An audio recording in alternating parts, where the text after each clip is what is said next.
కేదార్నాథ్ ఆలయం శివుడికి అంకితం చేయబడిన ఒక ముఖ్యమైన హిందూ పుణ్యక్షేత్రం.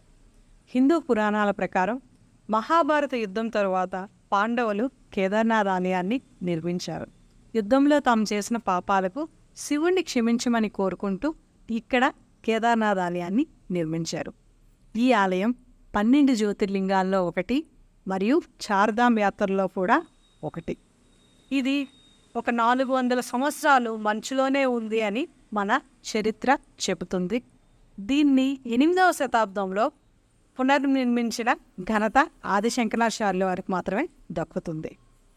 ఇంత అందమైన కేదార్నాథ్ ఆలయం హిమాలయాల ఒడిలో ఉందండి. మన భారతదేశంలోని ఉత్తరాఖండ్లో మందాకిని నదికి సమీపంలో గర్వాల్ హిమాలయ శ్రేణిలో ఉంది. ఇది సముద్ర మట్టానికి 3583 మీటర్ల ఎత్తులో ఉంది. సో ఈ కేదార్నాథ్ ఆలయం చేరుకోవాలి అనుకుంటే భక్తులు గౌరీకుండ్ వరకు రోడ్డు ప్రయాణం చేయగలరు.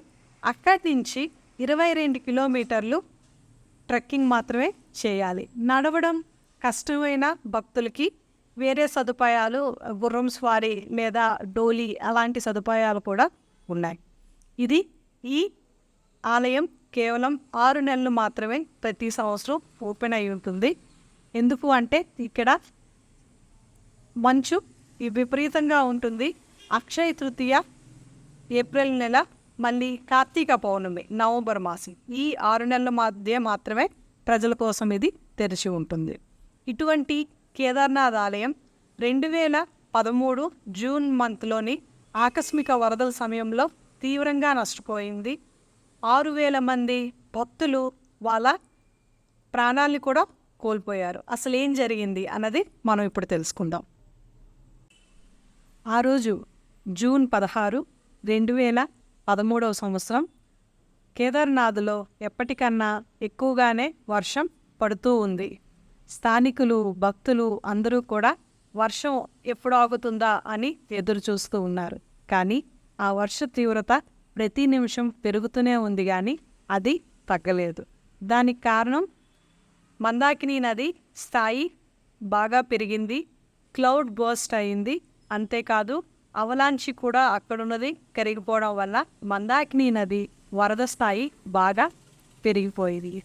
ఎక్కడ చూసినా బురద, మట్టి. సో భక్తులందరూ కూడా వెయిట్ చేస్తూ ఉన్నారు ఎప్పుడు తగ్గుతుంది అని. కానీ అది జరగలేదండి. ఒక్కసారిగా వెల్లువెత్తిన మందాకిని అందరినీ ముంచేసింది. కళ్ళ ముందే ఎంతోమంది భార్య, భర్తలు, పిల్లల్ని కోల్పోయారు. ఎవరికి ఎక్కడ ఛాన్స్ దొరికితే కొంతమంది కొండల పైకి వెళ్ళి ప్రాణాలు కాపాడుకున్నారు, కొంతమంది చెట్లు పైకెక్కి ప్రాణాలు కోల్పోన్నారు. కానీ అది అంతేకాదు, ఆ 2-3 రోజులు నీళ్ళు లేక, తినడానికి ఫుడ్ లేక, ఆ విపరీతమైన చలిలో అలా చనిపోయిన వాళ్ళు కూడా ఎంతోమంది ఉన్నారు. ఉత్తరాఖండ్ గవర్నమెంట్ ఇచ్చిన రిపోర్ట్ ప్రకారం 6000 మంది చనిపోయారండి. కానీ ఎంతోమంది డెడ్ బాడీస్ మిస్ అయిపోయాయి కూడా. అది ఐడెంటిఫికేషన్ కూడా జరగడానికి చాలా కష్టమైపోయింది. మరి అటువంటి సమయంలో మన కేదార్నాథ్ ఆలయం ఎలా నిలబడింది అంటే, ఆ విపరీతమైన మందాకిని నది ఫ్లోలోని మొత్తం ఎక్కడ చూసినా రాళ్ళ బండలు, బురదలు మాత్రమే ఉన్నాయి, మృతదేహాలు. అటువంటి సమయంలో అంత హెవీగా వస్తున్న వాటర్ ఫ్లోని ఒక భీమశిల, పెద్ద శిల అండి, అది ఎక్కడి నుంచి వచ్చిందో, ఎలా వచ్చిందో ఎవరికీ తెలియదు. అది దొర్లుకుంటూ ఫాస్ట్గా గుడివైపు రావడం మొదలుపెట్టింది. ఆ సమయంలో గుడి పూజారి, ఇంకొంతమంది భక్తులు కూడా లోపల గర్భగుడిలో ఉన్నారు. వాళ్ళ అక్కడే లోపల ఉన్నారు.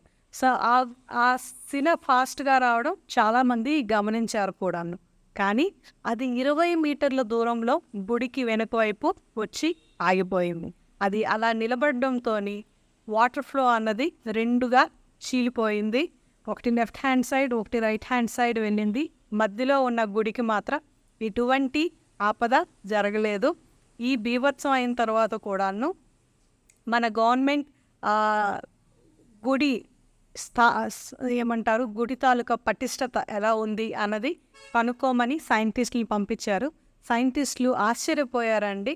ఆ గుడి చాలా చక్కగా ఉంది, దానికి ఎటువంటి డ్యామేజ్ జరగలేదు అని కూడా చెప్పారు. సో ఆ రోజు నుంచి ఆ శిలని భీమశిల అంటారు.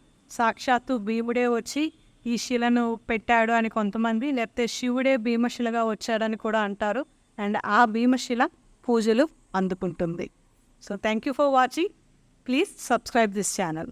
Thank you. కేదార్నాథ్